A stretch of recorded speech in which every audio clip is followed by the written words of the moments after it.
Hello हमारे YouTube family, कैसी है? आशा करती हूँ अच्छी होगी, स्वस्थ होगी, मस्त होगी। सभी को मेरा सादर प्रणाम। आज मैं सुंदर सा कजरी गीत लाए हूँ। चलिए, पिया जी से कहते हैं कि नीम के डाल में झूला डाल दीजिए, क्योंकि सावन आ गया है तो बार बार पेड़ को देखना पड़ता है कि कौन सी डाल मोटी है, किस में झूला डाला जाए।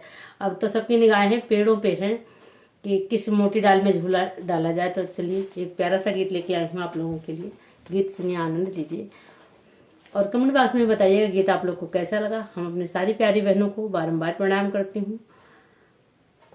तो गीत सुनिए आप लोग। हमें सावन में झुलवा झुलाई द पिया, मना बहलाई द पिया न। हमें सावन में झुलवा झुलाई द पिया, मना बहलाई द पिया न। रहिया जो ही हम तोहार कहिया आई बसर कार, रहिया जो ही हम तोहार कहिया आई बसर कार। आई के मनवा के मनसा पुराई दा, जिया बहलाई दाना।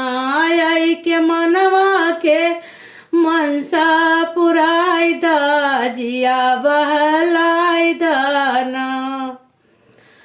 तो अगली लाइन सुनिए, बड़ी प्यारी लाइन है।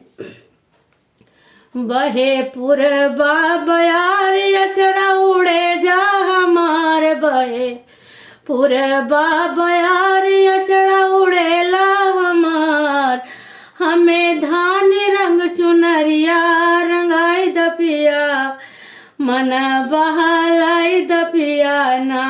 हमें धान रंग चुनरिया रंगाई द पिया, मना बहलाई द पिया ना।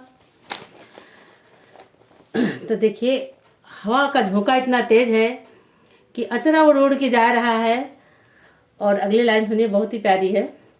सुना पियवा हमारे आवा, अब न हो ये इंतजार। सुना पियवा हमार, अब न हो ये इंतजार। आके झुलवा आके निमिया में झुलवा डराई द पिया, मना बहलाई द पिया ना। आके निमिया में झुलवा डराई द पिया, मना बहलाई द पिया ना। हमें सावन में झुलवा झुलाई द पिया, मना बहलाई द पिया ना। हमें सावन में झुलवा झुलाई द पिया, मना बहलाई द पिया ना।